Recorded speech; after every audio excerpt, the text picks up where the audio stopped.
저는 초등학교 시절에 양궁을 했습니다. 양궁은 참 재미있는 경기입니다. 정신을 고도로 집중하면 좋은 점수를 얻을 수가 있습니다. 당시에 초등학교 다니는 저로서 그 양궁의 거리는 20m도 있었고 30m도 있었습니다. 지금 생각하면 20m, 30m는 짧은 거리였지만 어린 나이의 입장에서는 그 거리가 상당히 먼 거리로 느껴졌습니다. 양궁하면 많은 분들은 활시위를 당겨서 관역에 쏘는 것으로만 생각합니다만 그렇지만 않습니다. 활을 쏘는 것도 참 중요하지만 그것을 쏘기 전에 하는 이미지 트레이닝도 참 중요합니다. 지금은 그것이 보편화되고 일반화되었지만 어릴 적의 이미지 트레이닝은 생소한 그러한 말이었습니다. 자리에 앉아서 명상하듯이 머릿속에 관역을 그리고 활시위를 마음으로 당기는 것, 그리고 마음으로 활을 쏘는 훈련입니다. 당시 어린 나이에 이것이 이미지 트레이닝이다, 이런 부분에 대해서 잘 알았겠습니까? 지루하고 따분하기만 했습니다. 그럼에도 불구하고 선생님께서는 그 이미지 트레이닝을 시키는 것입니다. 특별히 이 훈련을 집중적으로 시킬 때가 있었는데 그때가 언제인가 하면 슬럼프에 빠져 있을 때입니다. 슬럼프가 찾아오면 이것을 극복하기 위해서 집중적으로 이미지 트레이닝을 시켰습니다. 슬럼프가 때가 되면 어떤 일이 벌어지는가 하면 원래는 호흡을 잘 가듬고 관역에 집중해서 이렇게 활을 쏘는 것 아니겠습니까? 그런데 슬럼프 기간이 되면 어떤 현상이 발생하는가? 관역만 도달하면 화살이 나가는 거예요. 호흡을 해서 관역에 잘 조준해서 화살을 쏘아야 되는데 관역만 나가면 화살을 쏘게 됩니다. 그러니까 그 화살은 잘못되어지고 그리고 망가지게 되고 자세도 망가지게 되고 모든 것이 망가지가 되니까 좋은 점수가 나올 리 만무합니다. 그때마다 선생님은 이미지 트레이닝을 아마도 혹독하게 시켰습니다. 차분하게 마음과 호흡을 가다듬고 천천히 활시위를 당기면서 관역과 일치를 시킨 후에 슈팅하는 그 과정을 무한 반복했습니다. 그러다 보면 어찌된 일인지 서서히 슬럼프가 극복되는 것을 경험하게 되었습니다. 그때 어린 나이였지만 활이라는 것은 그냥 손으로만 쏘는 것이 아니라 이 마음으로도 쏘는 것이구나 라는 사실을 알았습니다. 그런 중에 제가 신학대학교에 들어가서 이 활을 쏘는 이것이 회개와 직접적인 연관이 있는 단어다라는 사실을 깨닫고 어렸을 때 느꼈던 일과 일치되는 것을 깨닫고 화들짝 놀란 적이 있습니다. 우리가 보통 회개라는 단어 메타노이아, 활 쏘는 것과 연관되어져 있는 단어입니다. 관역에서 벗어나 있는 내 마음의 상태를 말합니다. 관역에서 벗어난 내 마음의 상태는 어두움의 마음의 상태임을 알게 됩니다. 여러분, 지금 내가 마음속으로 조준을 잘못하면 화살은 당연히 관역에 맞을 수가 없습니다. 화살이 잘못입니까? 아닙니다. 내가 화살을 내 마음속에 정조준해서 쏘지 못한 내 마음의 부도덕입니다. 회개라는 것은 이러한 마음 상태를 깨닫고 원래 상태로 다시금 되돌려 놓는 것을 말합니다. 마음속에 있는 그 부분, 정조준되지 않는 그 부분을 다시금 정조준하여서 화살을 관역에 쏘는 것을 의미합니다. 오늘은 2018년도 마지막 주일입니다. 내일이 되면 2018년도 한 해 동안 행했던 모든 일들은 다 뒤안길로 사라지게 됩니다. 그리고 새로운 2019년도가 시작되고 저와 여러분은 또다시 한 살을 더 먹게 됩니다. 새로운 한 해가 시작되면 어떤 어르신들은 늘 그렇게 말합니다. 벌써 또 한 살이 더 많이 한 살을 먹게 되었구나. 마음속에 두려운 마음도 품게 됩니다. 이제 저 천국에 갈 날도 멀지 않았구나 라는 그런 생각도 가질 수가 있습니다. 그런데 성경 말씀에 보니 나이가 든다라는 것에 대해서 백발은 영광의 면류관이다 라고 말씀하고 있습니다. 이 백발은 그냥 주어진 것이 아니라 하나님의 영광의 면류관으로 우리의 삶 가운데 드리운 것이기 때문에 그것이 얼마나 고귀하고 존귀한 것인가를 우리에게 말씀해 주고 있습니다. 지금 이 자리를 보십시오. 30대도 계시고 40대도 계시고 80대도 되시고 그 이상 되시는 분도 계십니다. 이것은 무엇을 말합니까? 나보다 연세 있는 그분들을 바라보면서 언젠간 나도 저렇게 나이를 먹게 되겠구나라고 생각하는 것, 그것에 대한 반증이기도 합니다. 하지만 겉모습이 나의 모든 것을 결정하는 것입니까? 그렇지 않습니다. 10대인데도 늘 축 처져 살아가는 인생이라면 그 사람을 활기 있는 사람이다, 10대처럼 보인다라고 말할 수 있겠습니까? 70대, 80대이지만 늘 무엇인가를 만나면 꽃을 피우고 마는 인생, 그 아름다운 인생을 우리는 나이를 많이 드셨다라고 말하진 않습니다. 그래서 제가 여러분께 이런 질문을 드리지 않았습니까? 젊음과 늙음의 차이점은 무엇인가? 젊음이라는 것은 저를 묻는 것이다. 매일매일 내 삶 속에서 나는 누구인가? 나는 지금 어디로 향하고 있는가? 내 삶의 자리를 매일매일 일신우일신하기 위해서 애쓰고 수고하며 살아가는 그 사람이 진정으로 젊은 사람이다. 늙은 사람은 무엇인가? 늙음, 늘 그런 사람, 삶의 자리 속에서 내 자신을 바라보지도 아니하고 개혁에 대한 소망 또한 마음속에 품지 않고 늘 그럭저럭 하루하루의 삶을 그렇게 살아가는 그 사람을 늙은 사람이다 라고 말을 한다라는 말씀을 여러분께 드렸습니다. 여러분, 사람의 나이는 숫자에 불과하다라는 말이 있습니다. 맞습니다. 왜 그렇습니까? 문제는 겉모습이 아니라 내 속마음에 있는 것입니다. 내 겉모습이 아니라 지금 내 마음의 중심이 어떠한가? 지금 내 마음속에 어떤 마음을 품고 내가 하루하루의 삶을 살아가는가? 이것이 정말로 중요한 것입니다. 어떤 분의 속사람은 무슨 씨를 뿌려도 뿌리를 내리고 아름다운 꽃을 피우고 열매를 맺는 분이 계십니다. 그런가 하면 어떤 분의 속사람은 아무리 질기고 생명력 강한 씨앗을 뿌려도 전혀 싹 틔우지 못하고 도리어 씨앗이 죽어버리는 그러한 심령도 있습니다. 우리의 심령은 기름진 옥토가 있는가 하면 메마르고 척박한 땅이 있습니다. 척박한 땅에는 그 어떤 씨앗을 뿌려도 기대할 것이 없습니다. 힘만 들 뿐, 시간이 흐르면 흐를수록 좌절만 만날 뿐 전혀 희망을 만날 수가 없습니다. 여러분, 기름진 옥토에 더 많은 열매를 맺는 것은 너무나도 쉽습니다. 잘 가꾸기만 하면 더욱더 풍성한 열매를 맺어갈 수밖에 없습니다. 하지만 척박한 땅은 정말로 많은 것을 필요로 합니다. 양분도 필요하고 노련한 노동자도 필요하고 좋은 씨앗도 있어야 됩니다. 여러분, 말씀과 하나님의 관계도 마찬가지입니다. 아무리 귀한 하나님의 말씀이라도 그저 튕겨나오는 심령이라면 그 말씀의 열매를 맺기가 쉽지 않습니다.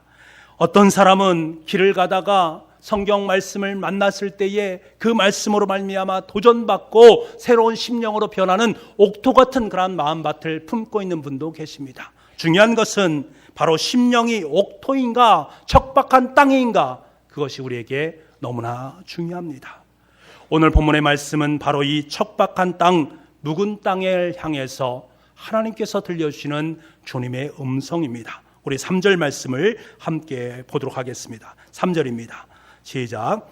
여호와께서 유다와 예루살렘 사람에게 이와 같이 이르노라.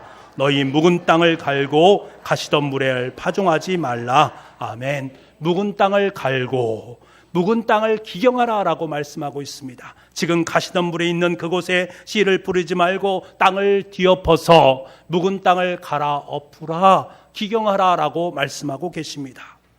우리 각 사람을 관찰해 보면 그 사람 자체가 옥토인 분도 계십니다. 그 사람 자체가 묵은 땅인 분도 계십니다. 그런데 그 사람 자체들을 더 깊숙이 관찰해 보면 우리에게는 누군가 어느 부분에선가 한 부분씩 꼭 묵은 땅이 있다라는 사실입니다. 난 묵은 땅이 아니야 라는 사람 속에서도 어떤 부분에 있어서는 반드시 묵은 땅이 있을 수 있습니다. 우리 공동체의 모습도 마찬가지입니다. 전체가 묵은 땅이 아니라 옥토가 되어서 풍성한 과실을 맺는 공동체도 있는 반면에 어떤 부분은 옥토인데 어떤 영역에 있어서는 묵은 땅이어서 그것으로 말미암아 성장을 멈춘 공동체도 있다라는 사실입니다. 여러분, 그렇습니다. 어떤 부분은 매우 기름진 옥토지만 어떤 부분은 단단하여서 굳어져 버린 묵은 땅으로 내 삶의 자리 속에 남겨질 수가 있습니다. 아니 어쩌면 자신이 옥토라고 생각했는데 한 번 딱 겉표면을 딱 뒤집어 보니 그 밑에 너무나 굳어져 있는 내 마음의 땅을 만날 수도 있습니다. 사랑하는 북부가족 여러분, 우리는 먼저 우리가 묵은 땅임을, 우리 안에 건드릴 엄두도 내지 못하는 묵은 땅이 있다라는 것을 여러분 기억할 수 있어야 됩니다. 내 심령에는 묵은 땅이 있다라는 사실을 깨달아 할 수 있어야 됩니다. 나는 완전한 옥토를 품고 있다. 얼마나 아름답겠습니까? 하지만 그렇지 않다라는 것입니다. 인정하기는 싫지만 내가 내 자신을 사랑한다면 내 삶 속에 그 한 켠에 묻어둔 그 굳건한 묵은 땅이 지금도 내 삶의 자리 속에 있다라는 이 사실을 우리는 인정할 수밖에 없습니다. 초기 이스라엘 백성들은 자기들이 제사장 나라로 하나님에 의해서 입은 바 되었다라고 고백을 했습니다. 이것은 자기 과시가 아니라 자기들에게 주신 하나님의 소명이었습니다. 제사장 역할은 백성들에게 하나님의 뜻을 전하고 그 뜻대로 살기를 소망하는 마음을 품어서 그 말을 전하는 사람들 아니겠습니까? 결국 제사장 나라는 다른 이들을 복되게 하는 나라입니다. 그런데 이러한 복되게 하는 그 소명을 이스라엘 백성들은 잃어버렸습니다. 지금 남한국 유다의 상황은 참으로 참담한 의식 가운데 있습니다. 예레미야는 이들의 멸망이 임박했다라는 사실을 직감했습니다. 주변 정세로 말미암아서 이제 이들이 망하게 되었다라는 사실을 그는 깨닫게 되었습니다. 하지만 이것보다 더 어려운 것은 내부적인 모순에 있었습니다. 백성들의 음행과 악행으로 인해서 남유다 땅은 묵정밭으로 더럽혀졌습니다. 묵정밭이라는 것은 그냥 방치되어져서 버려진 거친 땅, 황폐한 땅을 의미하는 말입니다. 그런데 백성들은 이러한 민족의 위기 앞에서 하나님 앞에 돌이키려고 하지 않습니다. 아니, 도리어 하나님을 등지려 하고 있습니다. 그러니까 그 마음의 밭이 더욱더 황폐해지고 더욱더 거칠어질 수밖에 없는 것입니다. 이러한 사실을 뼈저리게 느끼고 있는 단 한 사람, 예레미야는 지금 하나님께로부터 들은 그 음성을 듣고 그들에게 말하면서 호소하는 것입니다. 다시금 돌아와라, 회개하라, 너의 인생의 조준점을 하나님께 맞출 수 있어야 된다 라고 강력하게 요청하고 있습니다. 지금 백성들의 마음의 관역은 이방신에게 정조준되어 있습니다. 그곳에서 떨어지는 풍요와 부유함을 바라오면서 침을 흘리고 있습니다. 이러한 시간들이 길어지면 길어질 수 있도록, 이방인들과 함께하는 시간이 길어지면 길어질수록 그들의 밭은 더욱더 묵정밭으로 변해갔습니다. 이러한 상황 속에서 그들은 말합니다.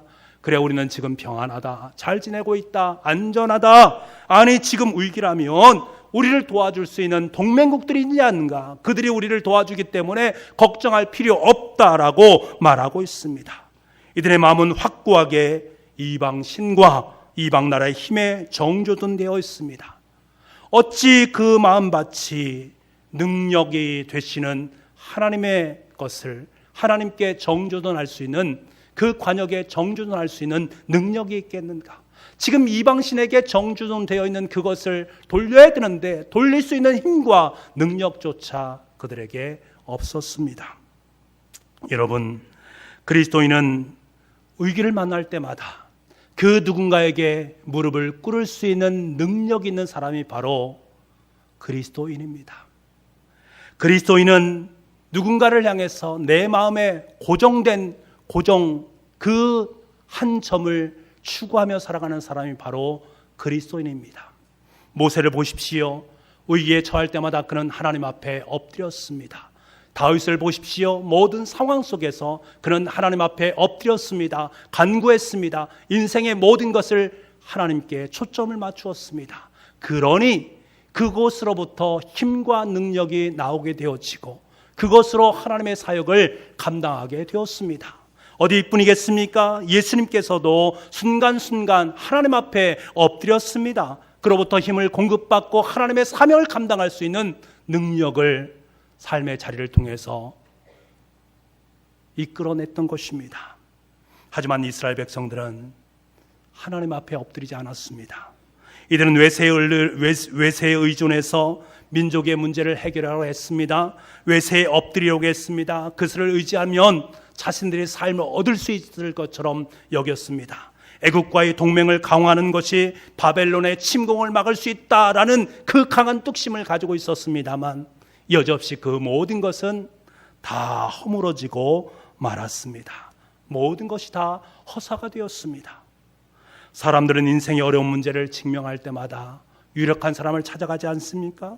연주를 의지하지 않습니까? 이것은 너무나 마땅한 것입니다. 본능이 그렇기 때문에 그렇습니다. 하지만 그것이 근본적인 문제를 해결할 수 있습니까? 그럴 수 없습니다. 여러분, 얼굴에 무엇인가 난다고 해서 자꾸 연고만 바른다고 그것이 낫겠습니까? 얼굴에 무엇인가 나는 이유가 장애 문제다라는 사실을 깨닫는 것이 중요합니다. 그럴 때 내 식습관을 바꾸고 내 삶의 자리를 바꾸어 나가는 것 아니겠습니까? 여러분, 얼굴에 연고만 덕지덕지 바른다고 문제가 해결되는 것이 아니라 이 문제의 근본 되시는 하나님 앞으로 나아가는 것, 그분 앞에 엎드리는 것, 그분의 내 인생의 관역을 정조준하는 것이 중요한 것임을 깨달을 수 있기를 원합니다. 그러기 위해서 묵정밭을 갈아엎고 원래의 땅으로, 제상 나라의 땅으로 돌아갈 수 있어야 되는 것입니다. 이것이 바로 예레미야가 남유다 백성들을 향한 하나님의 위대한 선포였던 것입니다. 지금 우리에게도 동일하게 그러한 선포를 들려주고 있습니다. 지난달에 우리는 겨울맞이 부흥사경회를 열면서 일주일간 특별 새벽 기도를 하지 않았습니까? 그 시간 동안에 제가 계속해서 강조했던 것이 본질로 돌아가라, 아드 폰테스라는 말을 많이 사용했습니다. 중세말 14세기, 15세기는 희망이 없는 가장 슬픈 시대였다라고 말씀합니다. 당시의 모든 것은 썩어 있었습니다. 수술을 해도 살아날 가능성이 희박했습니다. 아니, 수술할 생각조차 하지 않았습니다. 왜 그랬을까? 본질과 너무나 멀리 떨어져 있음으로 말미암아 영적으로 모두가 다 죽어 있었기 때문에 그렇습니다. 너무나 타락되어져 있었기 때문에 원래 상태로 돌아가야 되는데 돌아갈 수 있는 능력과 힘이 전무한 것입니다. 자신이 병들었음에도 불구하고 병들었다는 사실을 깨닫지 못합니다. 내가 잘못했음에도 불구하고 지금 내가 잘못됐다라는 사실도 깨닫지 못하고 있습니다. 이러한 무감각한 병이 중세 유럽 전체에 번져 있으니 이것을 원래의 모습으로 다시금 돌아오게 만들지 못한다면 그들은 뭐든 다 죽을 수밖에 없습니다. 그래서 아드 폰테스, 본질로 돌아가자라고 말을 하고 있는 것입니다. 여러분, 이 말의 뜻은 무슨 말입니까? 우리의 실상을 직시하자라는 것입니다. 지금 현재 내 삶의 모습을 바로 보자라는 것입니다. 사실을 바로 알자라는 것입니다. 우리가 모든 것을, 내 사실을, 내 마음속에 굳은 땅이 있다라는 사실을, 그 어느 한켠에 켜켜이 쌓아놓은 그 묵은 땅이 있다라는 사실을 직시할 수 있어야 됩니다. 왜? 직시할 수 있으면 그 사람은 하나님께로 돌아갈 수 있기 때문에 그렇습니다. 이러한 사실조차도 깨닫지 못하고 인지하지도 못하는 것은 정말로 비극 중에 비극이 아닐 수 없습니다. 지금 이러한 비극이 남유다 백성들에게 연출되고 있습니다. 무감각강염병에 걸려 있어서 자신들의 밭이 묵정밭이 되어 있는데 마음이 지금 거칠고 황폐하게 되었는데 보지를 못하는 것입니다. 영적으로 문둥병이 걸려 있으면서도 평안하다라고 말하고 있습니다. 위기 가운데 처해 있으면서도 일상 속의 삶에 대한 변화가 전혀 없습니다. 이러한 상황 속에서 하나님께서는 예레미야 선지자를 보내서 어서 너희 묵은 땅을 갈아엎어라. 어서 너희 묵은 땅을 갈아엎어야 된다라고 호소하고 계신 것입니다. 여러분, 어디 예레미야에게만 이런 말씀을 하셨습니까? 아닙니다. 예레미야보다 이미 100여 년 전에 호세아 선지자를 통해서 하나님께서는 이미 이 메시지를 이스라엘 백성들에게 들려주셨습니다. 호세아는 아주 마음고생을 톡톡히 하면서 결혼 생활을 했던 선지자 아닙니까? 그는 하나님의 명령으로 디블라임의 딸 고멜이라는 여인과 결혼하게 됩니다. 결혼하게 되면 기쁨을 느껴야 되는데 기쁨도 잠시 그 고멜이라는 여인이 밖으로 나가서 여기저기에서 불륜을 저지르는 것입니다. 그러한 모습을 바라보신 하나님께서는 그를 다시금 데려와라. 그와 함께 결혼 생활해라. 또 나갑니다. 또 데려와라. 이것이 반복되어집니다. 호세아는 한 번도 하나님의 말씀에 불순종하지 않았습니다. 한 사람의 남편으로 쉽지 않은 결혼 생활을 한다는 것 결코 어려운 일입니다. 그런데 여러분, 하나님께서 호세아 선지자에게 말씀하시고 싶은 것이 무엇입니까? 이것이 바로 내 마음이다. 지금 내가 가지고 있는 그 마음이 바로 나의 마음이다. 하나님과 이스라엘 백성들이 결혼식을 냈는데 자꾸만 다른 곳으로 나아가는 거예요. 그래서 다시금 제자리로 다시금 돌아오게 해서 신혼생활을 합니다. 그래도 또 밖으로 뛰쳐나갑니다. 또 데려옵니다. 이것이 계속 반복되어집니다. 반복되는 인간의 죄악, 반복되는 하나님의 사랑, 이것이 바로 하나님의 마음입니다. 이 마음을 호세아는 깨달았습니다. 그때 하나님께서 호세아에게 말씀하신 것이 바로 호세아서 10장 12절 말씀입니다. 호세아 10장 12절 말씀입니다. 너희가 자기를 위하여 공의를 심고 인애를 거두라. 너희 묵은 땅을 기경하라. 지금이 곧 여호와를 찾을 때니 마침내 여호와께서 오사 공의를 비처럼 너희에게 내리시리라. 하나님께서 호세아에게 묵은 땅을 기경하라. 그러면 지금은 여호와를 찾을 때다. 여호와께서 오시면 공의를 비같이 너희 삶 속에 흘러넘치게 만들어주겠다라고 약속하고 계십니다. 여러분, 묵은 땅을 갈고라는 이 문장을 히브리어 원문상의 구조로 옮겨보면 이렇게 해석할 수 있습니다.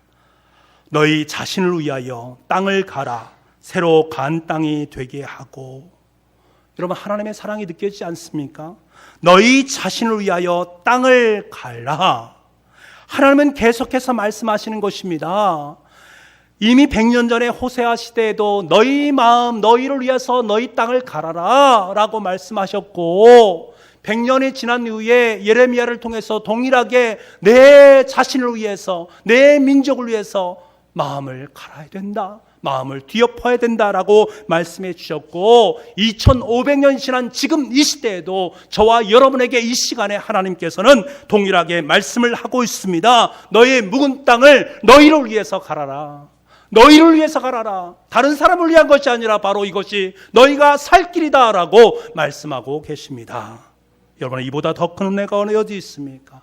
끝까지 반복하시고 끝까지 말씀하시는 그 하나님의 사랑을 우리는 느낄 수 있어야 됩니다. 여러분, 하나님은 우리를 사랑하시기에 우리가 듣기 좋은 말만 하시는 분이 아니십니다. 우리가 원하는 말씀만 하시는 분이 아니십니다. 우리가 들어야 될 말, 우리에게 꼭 필요한 그 말씀을 하시는 분이 바로 우리의 아버지 하나님이신 줄 믿습니다. 하나님은 지금 땅을 갈고 씨 뿌리는 농부일에 빗대어서 유대 사람들이 해야 할 일을 말씀하고 계신 것입니다. 농사 지는 분들은 씨를 뿌릴 때에 아무리 나라 뿐입니까? 가시덤불에 뿌리는 사람이 어디 있겠습니까? 오래 묵혀둔 땅에 뿌려주지 않습니다. 그런데 부득이하게 내가 그 땅에 뿌리게 된다면 반드시 그 땅을 일굴 때 돌들을 다 드러내야 됩니다. 필요 없는 돌들을 다 치워야 됩니다. 그래 좋은 밭이 되지 않겠습니까?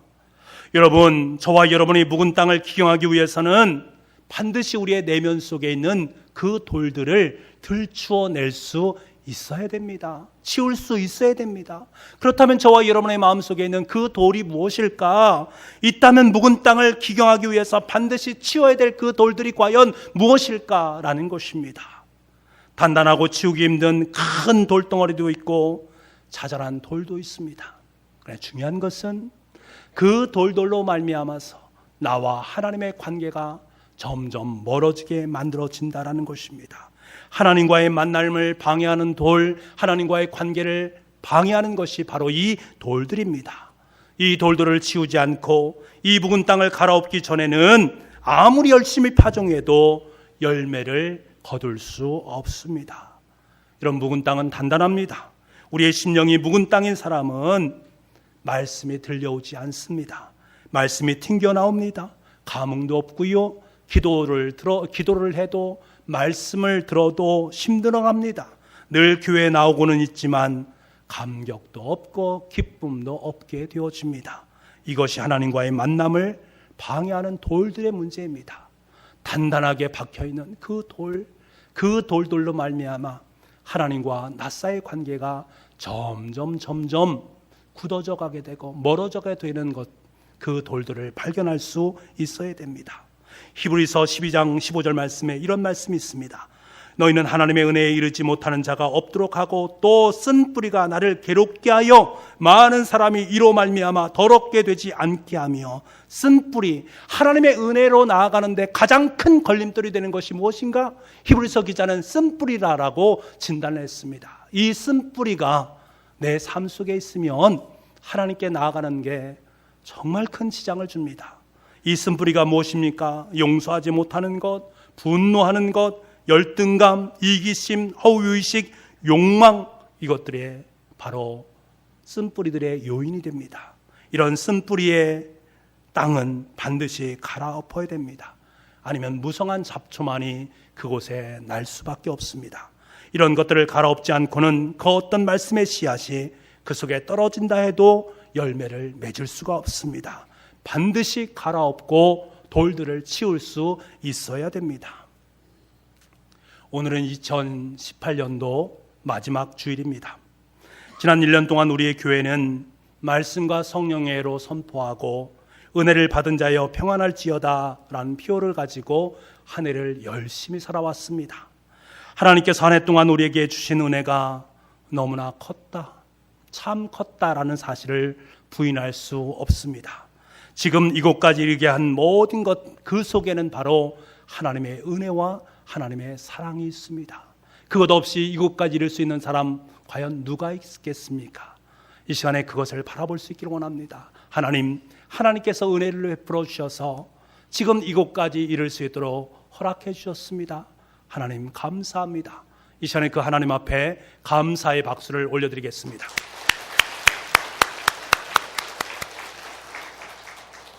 그리고 2018년도 한 해 동안 참으로 열심히 살아오신 여러분, 참 수고 많이 하셨습니다. 참 애 많이 쓰셨습니다. 하나님의 교회를 위해서 섬기고 봉사하는 그 모든 봉사의 손길 속에 하나님의 은혜가 가득 찰 줄 믿습니다. 그동안 애쓰고 수고한 모든 수고가 헛되지 않은 줄 믿습니다. 우리 모두에게 참 잘했다, 열심히 살았다, 참 잘했다, 애썼다, 자기 자신을 위해서 또 옆에 있는 우리 교우들 위해서 감사의 박수를 드리도록 하겠습니다.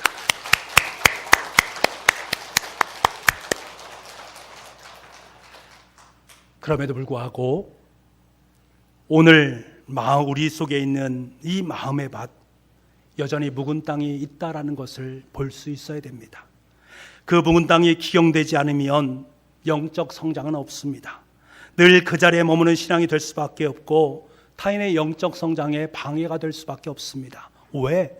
은혜의 통로가 막혀 있기 때문에 그렇습니다. 그 묵은 땅, 굳은 마음은 하나님의 은혜의 통로를 막게 됩니다.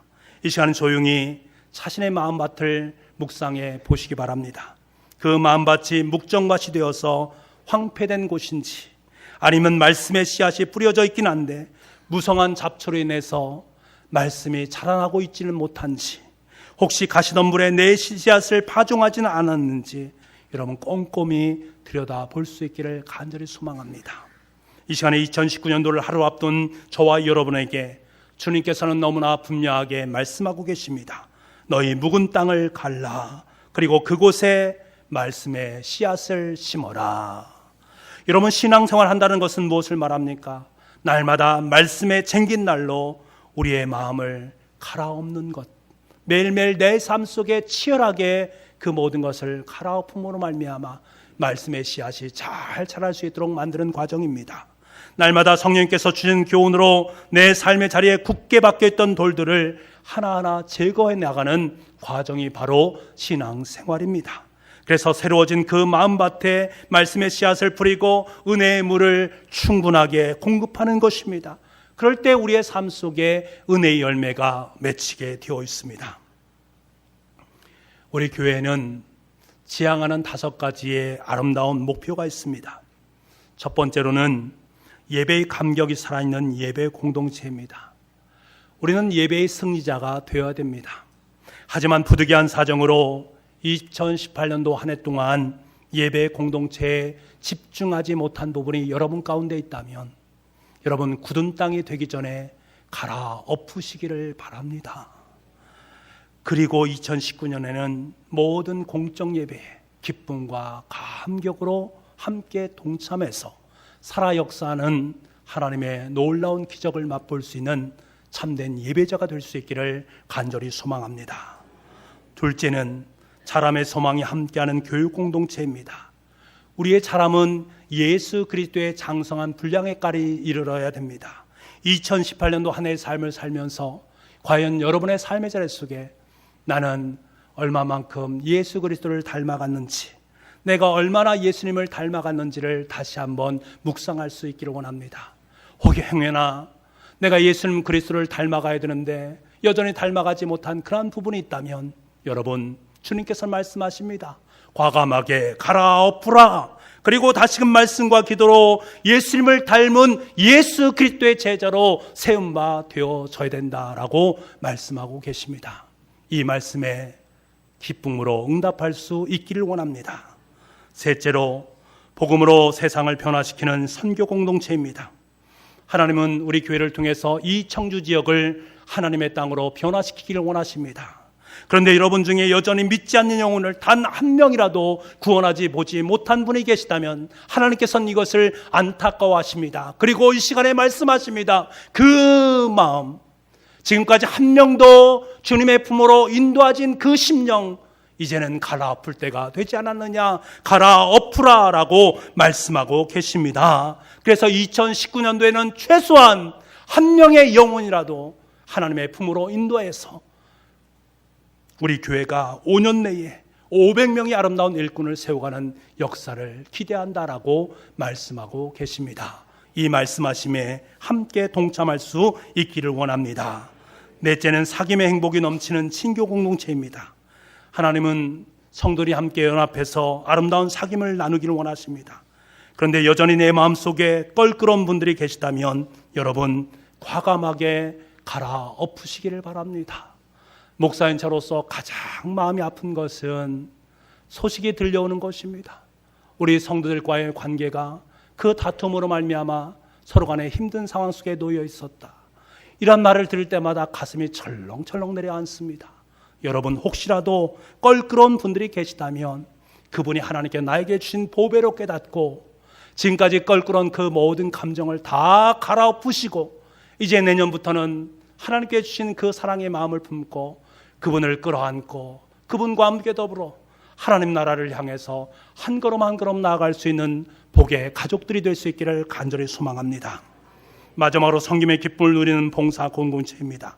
하나님께서는 우리 교회에 속한 모든 교우들이 최소한 한 가지 사역을 감당하기를 소망하고 계십니다. 그래서 교회 공동체와 지역사를 위해서 아름다운 선행이 있기를 원하고 계십니다. 행여나 여전히 나는 하나님의 교회에서 아무것도 하지 아니하고 주일날 예배만 참석한다라는 분이 계시다면 이제 그 마음을 갈아엎으시기를 바랍니다.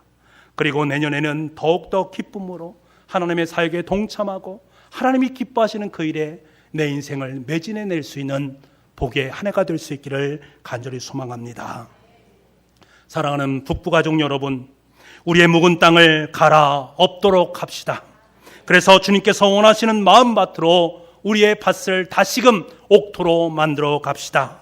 이제 힘차게 시작하는 2019년도에는 저와 여러분의 마음밭에 새로운 주님의 꿈과 비전을 품고 나아갈 수 있는 한 해가 될 수 있기를 간절히 소망합니다. 그곳에 진실과 공평과 정의의 열매가 주렁주렁 맺히게 될 줄 믿습니다. 기도하겠습니다. 아버지 하나님, 우리 안에 있는 묵은 땅을 보여주시옵소서. 2018년도 한 해 하나님의 은혜로 살았는데 여전히 내 마음속에 묵은 땅으로 말미암아 영적인 성장을 거두지 못하고 열매를 거두지 못한 부분은 없는지를 다시 한번 돌아볼 수 있기를 원합니다. 예레미야 선지자를 통해서, 호세아 선지자를 통해서 내 지경을, 내 땅을, 내 묵은 땅을 갈아엎으라라고 말씀하신 그 하나님의 말씀 앞에 우리도 순종할 수 있게 도와주시고 2018년들이 마무리되는 오늘 이 시간 우리의 모든 마음의 밭을 다시금 갈아엎고 주님의 밭으로 우리의 삶의 자리를 옥토로 만들어갈 수 있는 모두가 될 수 있도록, 그래서 2019년도에 하나님이 주신 꿈과 비전을 하나님의 말씀의 씨앗을 그곳에 심기울 수 있는 복된 한 해가 될 수 있도록 주님 역사하여 주옵소서. 모든 말씀을 예수님의 이름으로 기도하옵나이다.